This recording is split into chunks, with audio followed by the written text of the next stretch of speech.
अस्सलाम वालेकुम। मैं उम्मीद करता हूँ कि आप सब लोग खैरियत से होंगे। आज की वीडियो जो है उसमें हम जो प्रीवियस वीडियो का नेक्स्ट पार्ट है उसको हम डिस्कस करेंगे और इसमें हम देखेंगे साइक्लाइजेशन ऑफ मोनोसैकेराइड जो है वो किस तरह से हो रही है।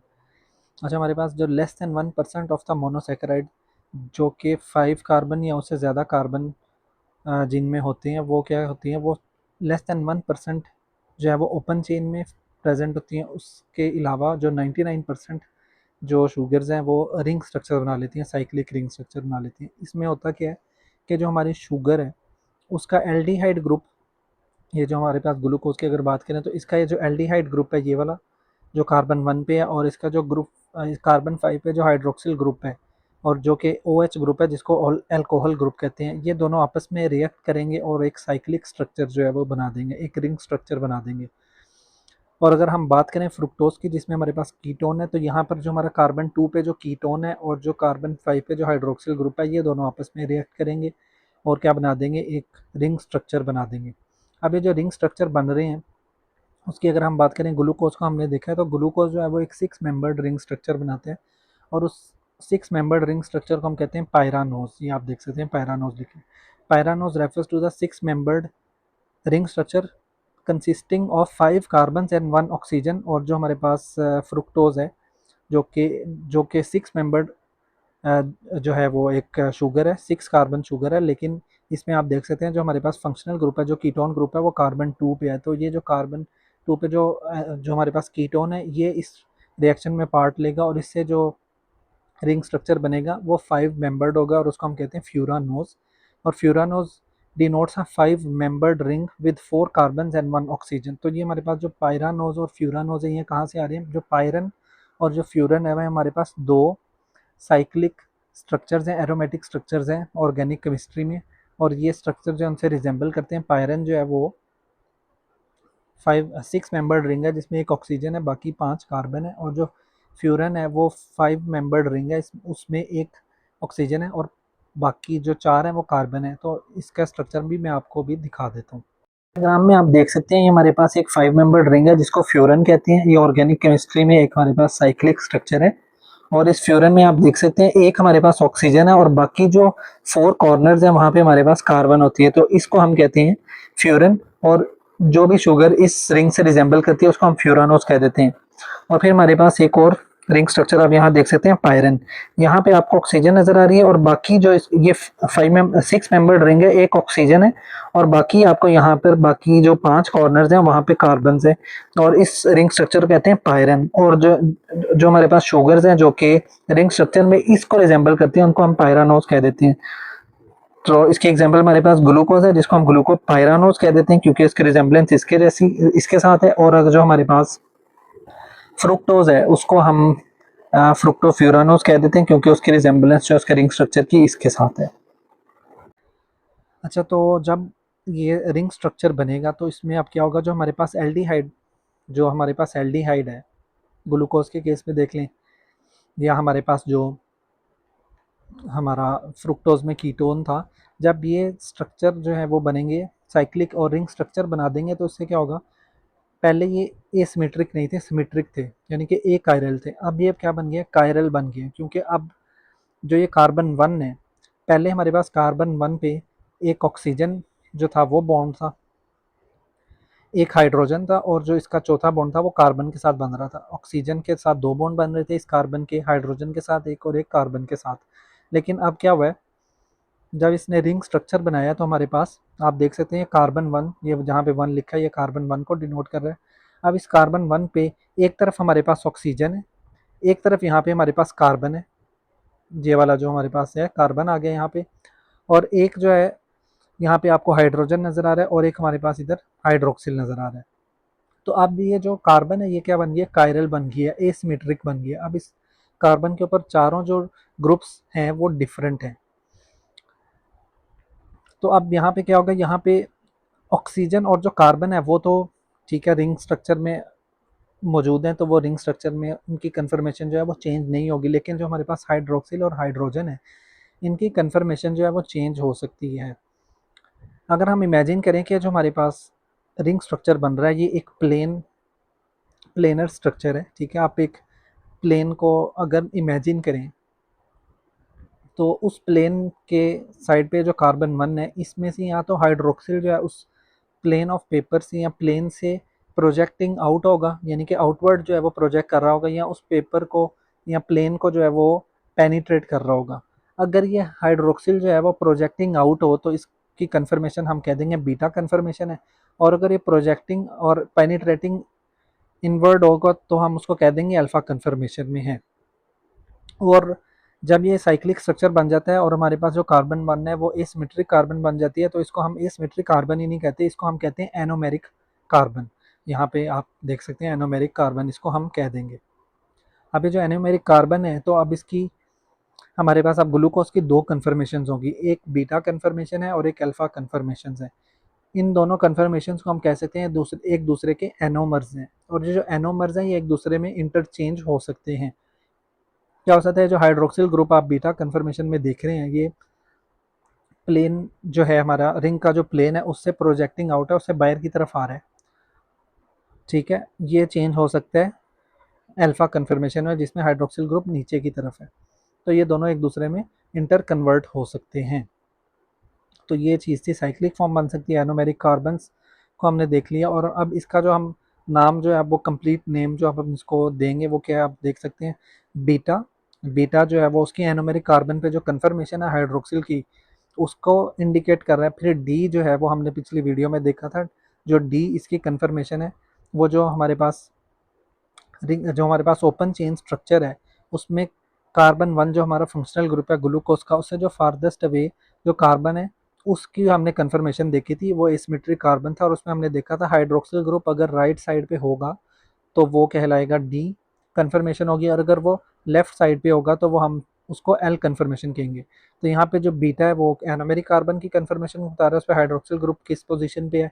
फिर डी जो है वो बता रहा है फिफ्थ कार्बन पे हाइड्रोक्सिल ग्रुप जो है वो किस पोजीशन में है। फिर और ग्लूकोज जो है वो ग्लूकोज को डेजिग्नेट कर रहा है, और पायरानोज ये बता रहे हैं कि ये एक 6 मेंबर रिंग स्ट्रक्चर है जिसमें एक मेंबर जो है रिंग का वो ऑक्सीजन है और बाकी 5 मेंबर्स जो हैं वो कार्बन हैं। फिर आगे अगर हम बात करें कि reducing sugars, if the hydroxyl group of the anomeric carbon of a cyclized sugar is not linked to another compound by a glycosidic bond, the ring can open। अब जब हमारे पास रिंग स्ट्रक्चर आ गया तो ये रिंग स्ट्रक्चर एक ring structure है और दूसरी शुगर जो है वो भी रिंग स्ट्रक्चर में है, वो दोनों आपस में ज्वाइन हो सकती हैं ग्लाइकोसिडिक बॉन्ड की हेल्प से। अब वो जो ग्लाइकोसिडिक बॉन्ड है उनकी भी बात हम आगे करते हैं। अगर ऐसा हो कि एक शुगर है उसका जो एनोमेरिक कार्बन पे हाइड्रोक्सिल ग्रुप है वो फ्री है, उसने आगे किसी और मोनोसेक्राइड या और किसी रिंग स्ट्रक्चर के साथ बॉन्ड नहीं बनाया, तो वो जो रिंग स्ट्रक्चर है वो ओपन हो सकता है, और उसमें क्या होगा वो जो हमारे पास एल्डिहाइड ग्रुप है उस शुगर का वो एक्सपोज हो जाएगा, और उसकी वजह से वो क्या होगा वो एज अ रिड्यूसिंग एजेंट जो है वो एक्ट करेगा। यहाँ आपने ये भी बात याद रखनी है कि सिर्फ एल्डिहाइड्स का एल्डिहाइड जो ग्रुप है और वो शुगर जिनमें एल्डिहाइड फंक्शनल ग्रुप है वो सिर्फ वही सिर्फ जो है एज अ रिड्यूसिंग एजेंट जो है वो एक्ट करेंगी। और ये हम एक टेस्ट परफॉर्म कर सकते हैं अगर हमारे पास कोई बायोलॉजिकल सैंपल है उसमें हम देखना चाहते हैं हमारे पास शुगर्स मौजूद हैं या नहीं है, तो उसके लिए हम ये बेनेडिक्स रिएजेंट टेस्ट या फेलिंग सोल्यूशन टेस्ट जो है वो परफॉर्म कर सकते हैं। बेसिकली ये जो दोनों टेस्ट हैं वो एल्डिहाइड फंक्शनल ग्रुप की प्रेजेंस को देखने के लिए होते हैं कि अगर कोई भी हमारे पास सैंपल है उसमें एल्डिहाइड्स मौजूद हैं या नहीं है, तो ये टेस्ट उनके लिए यूज़ होते हैं और ये टेस्ट ऑर्गेनिक केमिस्ट्री में यूज़ होते हैं। लेकिन अगर हमारे पास बायोलॉजिकल सैंपल है तो उसमें एल्डिहाइड जो है वो कहाँ पे मौजूद होगा, वो शुगर्स के अंदर ही मौजूद होगा। और अगर हम देखना चाहते हैं कि किसी भी बायोलॉजिकल सैंपल में, यानी कि अगर हमारे पास यूरिन सैंपल हो, यूरिन के अंदर नॉर्मली जो है वो शुगर्स नहीं प्रेजेंट होती, लेकिन अगर किसी भी पैथोलॉजी की वजह से यूरिन के अंदर शुगर्स मौजूद हैं और वो उनमें एल्डिहाइड ग्रुप है और हमने उनको डिटेक्ट करना है, तो हम ये जो बेनेडिक्स रिएजेंट टेस्ट है या फेलिंग सोल्यूशन जो टेस्ट है उसकी वजह से हम उसको डिटेक्ट कर सकते हैं। तो इसमें क्या होगा, हम जो रिएजेंट डालेंगे, जो रिएजेंट है वो रिड्यूस हो जाएगा और उसका कलर जो है वो चेंज हो जाएगा, ठीक है। एल्डिहाइड जो है वो एसाइक्लिक फॉर्म में होंगी तो वो क्या करेंगी, इसको ऑक्सीडाइज कर देंगी, ठीक है। जो हमारा रिएजेंट है उसकी ऑक्सीडेशन हो जाएगी, तो इससे हम इनकी डिटेक्शन कर सकते हैं। तो यहाँ हमने ये बात याद रखनी है कि only the state of the oxygen in the aldehyde group determines if the sugar is reducing और नॉन रिड्यूसिंग। अगर वो ओपन चेन यानी कि ओपन स्ट्रक्चर है तो वही वही ओपन चेन स्ट्रक्चर ही सिर्फ जो है वो टेस्ट का पॉजिटिव रिजल्ट देगा।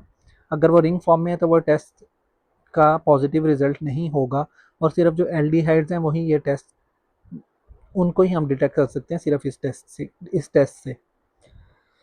आगे हम बात करते हैं joining of monosaccharides. Monosaccharides can be join to form disaccharide, यानी कि अगर हम दो मोनोसैकेराइड है उनको आपस में ज्वाइन कर दें ग्लाइकोसिडिक बॉन्ड से, तो वो क्या बन जाएगा, वो डाइसैकेराइड बन जाएगा। इसी तरह अगर हम 3 से लेके 10 तक मोनोसैकेराइड को आपस में ज्वाइन कर दें वो ओलिगोसैकेराइड बन जाएगा, और फिर उससे ज़्यादा अगर हम 10 से ज़्यादा मोनोसैकेराइड को आपस में ज्वाइन करें तो पॉलीसैकेराइड बन जाएगा।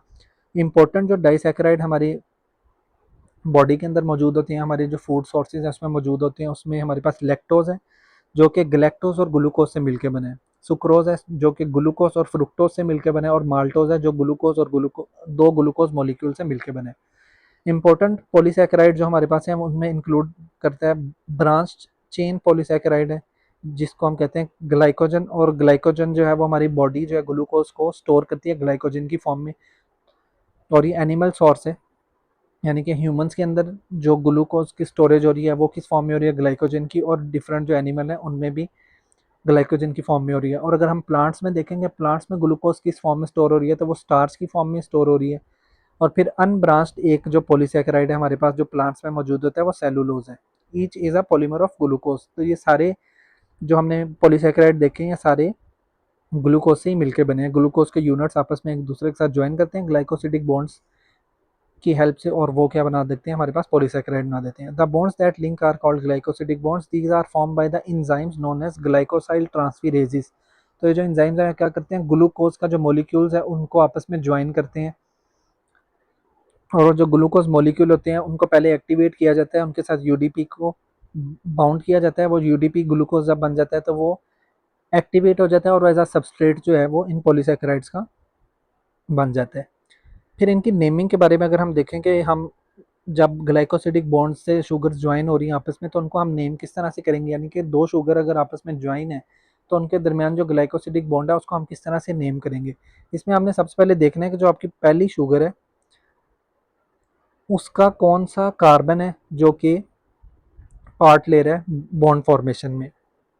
फिर हमने देख लेना उस कार्बन के, उस शुगर के ऊपर जो आपकी फर्स्ट शुगर है उसमें जो एनोमेरिक कार्बन है उसके ऊपर हाइड्रोक्सिल ग्रुप की कन्फर्मेशन क्या है, या क्या वो अल्फा कन्फर्मेशन में या बीटा कन्फर्मेशन में, ये आपने देख लेना। और फिर उसमें देख लेना आपकी जो पहली शुगर है उसका कौन सा कार्बन जो है बॉन्ड फॉर्मेशन में हिस्सा ले रहा है, और फिर हमने दूसरी कार्बन को देखना है कि दूसरी कार्बन का कौन सा, दूसरी जो शुगर है उसका कौन सा कार्बन बॉन्ड फॉर्मेशन में हिस्सा ले रहा है।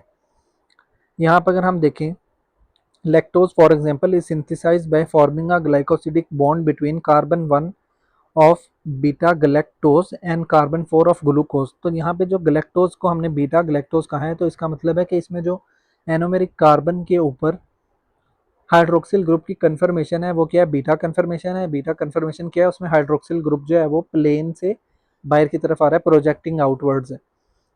और जो इसके अंदर एनोमेरिक कार्बन जो है वो बॉन्ड फॉर्मेशन में हिस्सा ले रहा है, और जो ग्लूकोज है उसका कार्बन नंबर 4 जो है वो बॉन्ड फॉर्मेशन में हिस्सा ले रहा है। This linkage is there for a beta 1,4 glycosidic bond. ठीक है, ये आप इस डायग्राम में देख सकते हैं कि हमारे पास जो लेफ्ट साइड पे आपको रिंग स्ट्रक्चर नजर आ रहा है वो ग्लैक्टोज है, और ग्लैक्टोज का जो कार्बन 1 है उसके वो बॉन्ड फॉर्मेशन में हिस्सा ले रहा है, और जो ग्लूकोज है हमारे पास राइट साइड पे उसका कार्बन नंबर 4, ये 1, 2, 3 एंड 4 जो ग्लूकोज है उसका फोर्थ कार्बन जो है बॉन्ड फॉर्मेशन में हिस्सा ले रहा है। और इस बॉन्ड फॉर्मेशन में क्या होता है, एक वाटर मोलिक्यूल जो है वो रिलीज हो जाता है, और आप देख सकते हैं ऑक्सीजन जो है वो, ऑक्सीजन के थ्रू ये बॉन्ड जो है वो बन रहा है। तो इसको हम नाम देंगे ग्लैक्टोसाइल बीटा 1,4 ग्लूकोज। इस मॉलिक्यूल को हम ये नाम देंगे ग्लैक्टोसाइल बीटा 1,4 ग्लूकोज, और ये जो हमारे पास बॉन्ड है वो क्या है, बीटा 1,4 है। फिर आगे हम कॉम्प्लेक्स कार्बोहाइड्रेट की बात करें। Complex carbohydrates can be attached by glycosidic bonds to non carbohydrate structures including purines and pyrimidine bases. ये जो प्यूरिन्स और पिरिमिडीन बेसिस हैं ये कहाँ पे प्रेजेंट होती हैं, हमारे पास डीएनए और आरएनए में जो है वो प्रेजेंट होती हैं, यानी कि बेसिकली न्यूक्लियोटाइड्स में जो है वो प्रेजेंट होती हैं। फिर एरोमेटिक रिंग स्ट्रक्चर्स जो हैं वो लिंक कर सकते हैं शुगर्स के साथ, such as those found in steroid and bilirubin. फिर प्रोटीन्स जो हैं वो लिंक कर सकती हैं शुगर्स के साथ, और क्या बन सकता है, ग्लाइकोप्रोटीन्स और प्रोटियोग्लाइकन्स, जो कि एक्स्ट्रा सेलुलर मैट्रिक्स का पार्ट है और सेल मेम्ब्रेन के ऊपर भी प्रेजेंट होते हैं। और फिर उसके बाद लिपिड्स जो हैं वो भी इनके साथ बाउंड कर सकते हैं और ग्लाइकोलिपिड्स बना सकते हैं, और ग्लाइकोलिपिड्स भी जो हैं वो हमारे पास सेल मेम्ब्रेन्स के ऊपर प्रेजेंट है। फिर आगे जो आखिरी चीज़ है वो है NNO ग्लाइकोसाइड्स। जब हम बात करेंगे कि प्रोटीन्स के साथ शुगर्स बाउंड कर रही हैं, शुगर्स जो हैं वो प्रोटीन्स के ऊपर ऐड हो रही हैं, तो प्रोटीन्स जो हैं वो हमारे पास अमाइनो एसिड से मिलकर बनी होती हैं, और amino acid specific amino acids हैं जिनके साथ शुगर्स जो हैं वो जाके अटैच होती हैं। कुछ अमाइनो एसिड्स हैं उनमें हमारे पास फ्री अमाइनो ग्रुप होता है, NH2 ग्रुप होता है। अगर शुगर इस NH2 ग्रुप के साथ अटैच होगी तो उसको हम N linked glycoside N link glycosidic bond कहेंगे, ठीक है, एन ग्लाइकोसिडिक लिंक कहेंगे। और अगर हमारे पास कुछ अमाइनो एसिड्स मौजूद हैं जिनके ऊपर हाइड्रोक्सिल ग्रुप जो होता है वो फ्री होता है बॉन्ड बनाने के लिए, अगर उन हाइड्रोक्सिल ग्रुप के साथ अगर ये शुगर बाउंड करेंगी, अटैच होंगी, तो वो क्या बना देंगी, ओ ग्लाइकोसिडिक लिंक बना देगा। और जो एन लिंक ग्लाइकोसाइलेशन है ये और ओ लिंक ग्लाइकोसाइलेशन है, ये दोनों पोस्ट ट्रांसलेशनल मॉडिफिकेशंस होती हैं प्रोटीन्स की। और जो एन लिंक ग्लाइकोसाइलेशन है ये एंडोप्लाज्मिक रेटिकुलम के अंदर होती है, और जो ओ लिंक ग्लाइकोसाइलेशन है गोल्जी एपरेटस के अंदर होती है। और इस डायग्राम में आप देख भी सकते हैं कि हमारे पास जो एस्पैराजीन है उसके ऊपर, उसकी जो साइड चेन है उसके ऊपर हमारे पास एक अमाइनो ग्रुप है, उस अमाइनो ग्रुप के साथ आके शुगर जो है वो अटैच हो जाती है और एन ग्लाइकोसिडिक बॉन्ड बन जाता है। और फिर हमारे पास जो है प्रोटीन के अंदर एक सीरीन अमाइनो एसिड है, तो और सीरीन की जो साइड चेन है उसमें एक हाइड्रोक्सिल ग्रुप होता है। अगर उस हाइड्रोक्सिल ग्रुप के साथ शुगर जो है वो अटैच हो जाए तो वो ओ ग्लाइकोसिडिक बॉन्ड बना देता है।